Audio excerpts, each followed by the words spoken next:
Muy bien. Mis amados hermanos, muy buenas tardes. En esta ocasión, para poder estar entre ustedes y con ustedes, tendremos un cambio en el sentido de que no voy a dar un sermón, ahora me voy a dedicar a tener un estudio bíblico con ustedes, en donde voy a pedir su paciencia.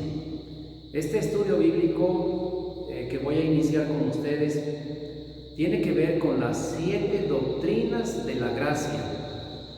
Entonces, para ello, yo voy a dar una introducción, voy a mencionar las 7 de manera somera, de manera no profunda, y simplemente el significado de cada una de estas doctrinas. Después, ustedes van a tener que ver o volver a oír lo que significa cada una de las doctrinas, y les estoy mandando por WhatsApp las preguntas que estoy haciendo de cada una de esas doctrinas. Esas preguntas ustedes las van a contestar, van a discernir entre todos los que estén reunidos y sacar a conclusión. Después yo voy a acercarme a sus casitas y voy a pedir que me muestren cómo respondieron para poder calificar las preguntas estas, hermanos. Que Dios los bendiga. El estudio bíblico del día domingo 14 de junio 2020 a las 6 de la tarde. El título del estudio es Las 7 doctrinas de la gracia. El texto bíblico está en Romanos 11 del 33 al 36. Dice de esta manera: oh profundidad de las riquezas, de la sabiduría y de la ciencia de Dios, cuán insondables son sus juicios e inescrutables sus caminos. Porque ¿quién entendió la mente del Señor? ¿O quién fue su consejero? ¿O quién le dio a él primero para que le fuese recompensado?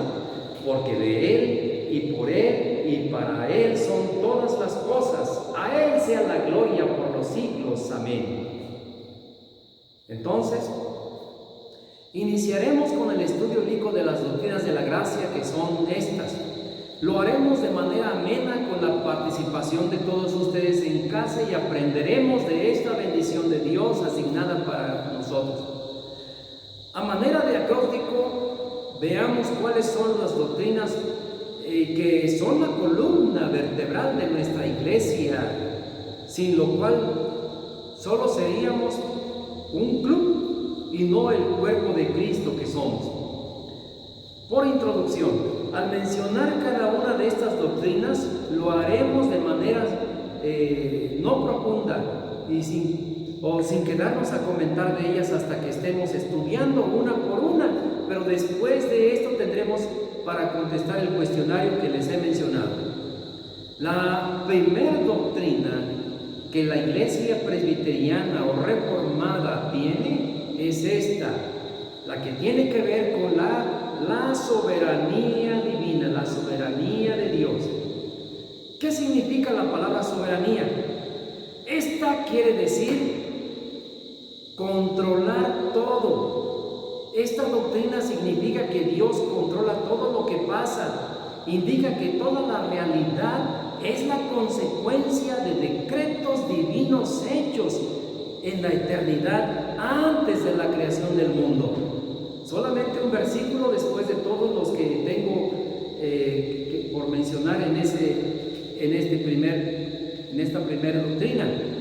Usted puede seguir buscando los demás versículos, pero aquí tengo Primera de Crónicas, capítulo 29, en el versículo 11, que dice de esta manera: tuya es, oh Jehová, la magnificencia, el poder, la gloria, la victoria, el honor, porque todas las cosas que están en los cielos y en la tierra son tuyas. Tuyo, oh Jehová, es el reino, y tú eres excelso sobre todas, sobre todos. Tenemos también allí Daniel 4:35, Salmo 115, versículo 3, capítulo 22, versículo 28, Primera de Timoteo 6:15. Tengamos muy en cuenta lo que significa la soberanía absoluta divina. controlarlo todo. Ok. Número 2, la incapacidad total humana. Esto significa desde que de la caída de Adán, esa caída de Adán causó la pérdida de todo poder espiritual que podría contribuir a la salvación. El pecado infecta cada parte del ser humano y lo esclaviza. Esta doctrina trata mayormente de la cuestión del libre albedrío. Ella muestra que la voluntad del pecador es incapaz de escoger a Cristo, incapaz de producir la fe salvadora o hacer alguna cosa que lo guíe a la salvación hasta que la gracia de Dios lo alcance. En Juan 6:44 nos dice la palabra de Dios a través de este gran apóstol, versículo 44, capítulo 6, dice de esta manera: ninguno puede venir a mí si el Padre que me envió no le trajere, dice, y yo le resucitaré en el día postrero. Ninguno puede venir a mí. ¿Por qué no pueden venir? Sencillamente porque no está en el hombre. Es incapaz de poder hacer algo para salvarse. Es incapaz de poder hacer algo para acercarse al Señor. No quiere y no puede, porque esto lo traemos desde Adán y Eva. Cayeron en pecado y todo eso nos trajeron a nosotros de tal manera que infectó cada parte del ser humano y nos ha esclavizado, si no es hasta que el Señor Dios Todopoderoso nos da vida. Así lo tenemos también en Efesios capítulo 2 del versículo 1, 4 y 6. Esa es la segunda. La tercera, la justificación por la fe solamente. Esto significa que Dios requiere que la justicia absoluta de la ley sea cumplida en los cristianos. Él no acepta menos que la perfección. ¿Cómo pues entonces será posible ser justo delante de Dios, sabiendo que no podemos cumplir la ley? Cuando recibimos a Cristo, Dios nos atribuye a nosotros la justicia perfecta de Cristo y nos quita el pecado. Así adquirimos una perfección prestada o imputada, la cual es la base de nuestra aceptación permanente delante de Dios. Por eso nos acepta el Señor, porque nos ha prestado o nos ha imputado la justicia de Cristo a nuestra vida. Usted lo puede ver en Romanos 5:1, que dice allá que dice: justificados pues por la fe, tenemos paz para con Dios por medio de nuestro Señor Jesucristo, dice, por quien tenemos entrada por la fe a esta gracia, en la cual estamos firmes y nos gloriamos en la esperanza de la gloria de Dios. Así también lo podemos encontrar en el libro del mismo Romanos capítulo 8 versículo 1. Ahora pues ninguna condenación hay para los que están en Cristo Jesús, los que no andan conforme a la carne, sino conforme al Espíritu Santo, que nos enseña estas cosas. Luego entonces, la justificación por la fe es solamente lo que te requiere para que podamos nosotros acercarnos al Señor. No hay otra forma. Número 4, la elección por gracia incondicional. Dios desde antes de la fundación del mundo nos escogió y escogió a quienes serán los recipientes de su maravillosa gracia. Lo hizo sin condiciones previstas en nosotros. Dios no escogió a nadie porque vio de antemano que iban a recibir a Cristo, que lo iban a escoger. Porque nadie puede escoger a Cristo. Estando muertos en pecado, algún muerto puede hacer alguna cosa así. Aunque la elección es sin méritos, no es por eso que sea arbitraria. Esta doctrina expone que la gracia se basa enteramente en la voluntad soberana, divina, y no constituye respuesta a algo que el hombre piense o realice. Dice el pasaje de Efesios 2, 8 y 9, porque por gracia sois salvos, por medio de la fe, y esto no de vosotros, pues es don de Dios, no por obras para que nadie se gloríe. Y Tito 3, versículo 4 y 5 dice, nos salvó no por obras de justicia que nosotros hubiéramos hecho, sino por su misericordia, por el lavamiento de la regeneración y por la renovación en el Espíritu Santo. Luego entonces, la gracia de la elección es incondicional. Incondicionalmente no buscó nada bueno en nosotros, pues nada lo hay, sino que somos pecadores. Desde la planta de pie hasta la cabeza no hay en nosotros nada sino herida, hinchazón y podrida llaga. Entonces el Señor lo que hace es el habernos elegido por gracia desde antes de la fundación del mundo. Número 5, el sacrificio eficaz de Cristo. Quinta doctrina: el sacrificio de Jesús es la única causa eficaz de la salvación de los elegidos.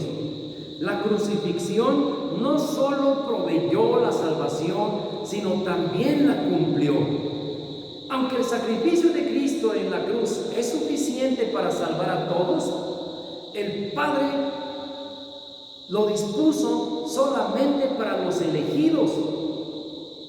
La cruz, no la voluntad humana, es la causa de la fe, la obediencia, la buena voluntad y la seguridad eterna de los elegidos. Cristo murió no para dar una mera posibilidad de salvación, sino para garantizar la certeza de ella a todos los elegidos. Lucas 19:10 dice allá que yo he venido, dice, no he venido para salvar a justos, sino buscar a los pecadores al arrepentimiento. Y textos más que tenemos allí. Número 6, unidad espiritual y universal de los elegidos. La Iglesia de Cristo es principalmente un organismo invisible, no es una organización visible. Se compone de todos los elegidos de toda la historia. La unidad que debe existir entre cristianos es espiritual y no organizacional. Es universal en el sentido de que la espiritualidad del cuerpo de Cristo y de la comunión que los elegidos tienen unos con otros traspasa todos los límites de las diferentes culturas y las diferentes edades también. Ahí tenemos a Efesios 2, 13 al 16, que dice que nos reconcilió consigo mismo en un solo pueblo. Así que esta es la sexta doctrina que tenemos. La séptima, la seguridad de los elegidos. La misma gracia que nos eligió y nos salvó, también nos preserva hasta el fin, hermanos, por medio de exhortaciones, por medio de amenazas, por medio de reprensiones paternales. Dios preserva a sus elegidos de manera que ninguno de ellos se perderá, porque eso hace nuestro Dios. Nos exhorta, nos amenaza, pero también nos reprende paternalmente. Qué hermosa enseñanza tenemos en ello. Vamos a las preguntas para repasar. Acerca de la soberanía absoluta divina, la primera pregunta es: ¿qué quiere decir la palabra soberanía? Ustedes tienen que contestarlo. Número 2, ¿es verdadero o es falso lo que nos dice ahí? La realidad es consecuencia de los decretos divinos. Las cosas que pasan son consecuencia de los decretos divinos. ¿Es verdadero o es falso? De acuerdo a la enseñanza que estamos viendo. Número 3, ¿cuándo decidió Dios todas las cosas? ¿Cuándo fue eso? Contéstelo, por favor. Ahora vamos con la segunda doctrina de la incapacidad total humana. Pregunta 4. ¿Cuántas partes del ser humano fueron infectadas por el pecado? Dígamelo usted. Número 5. Esta doctrina enseña que la voluntad del pecador es a Cristo. Usted va a responder porque le van a llegar estas preguntas allí. Número 6, ¿es falso o es verdadero? La fe salvadora proviene de nuestra propia buena voluntad. ¿Es falso o es verdadero? Respóndalo, por favor. 7, ¿de dónde viene la fe? Número 8, nuestra incapacidad de contribuir a nuestra salvación vino de la caída ¿de quién? Muy bien. Número 9, de la justificación de la fe solamente. Número 9, ¿es verdadero o es falso? Dígalo usted, ¿eh? La justicia de la ley no tiene nada que ver con el cristiano. ¿Es falso o verdadero? Número 10, ¿Dios acepta únicamente la? Responda, por favor. Tiene que checar lo que dice tocante a la doctrina que estamos revisando en este momento, ¿eh? Es la justificación por la fe solamente. Entonces, en esa explicación ahí se encuentra la respuesta y usted la va a poner en este renglón. Número 11. ¿Quién cumplió la ley por nosotros? ¿Quién la cumplió? Póngale su respuesta. Número 12.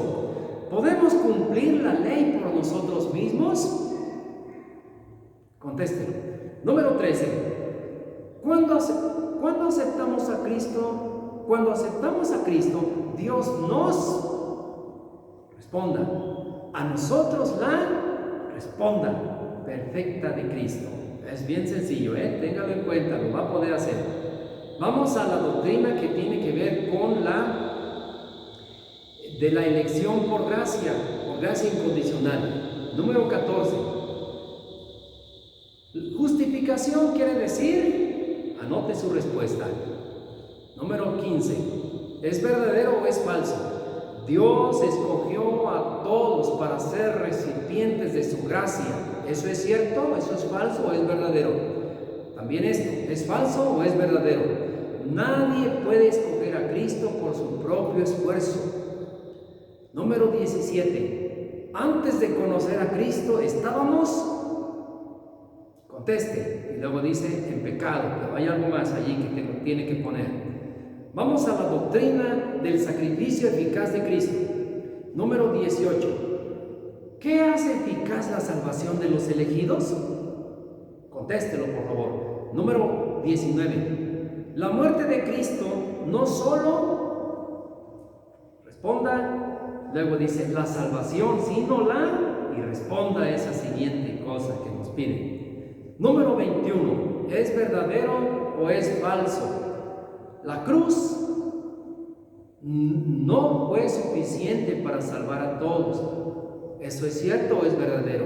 Y entonces al contestar, ustedes ténganlo allí y yo voy a dar la vuelta por allí para ver cómo les fue y qué calificación tendrán. Si hay alguna cosa que preguntar, háganmela por favor en ese momento. Que Dios les bendiga, mis hermanos. Amén.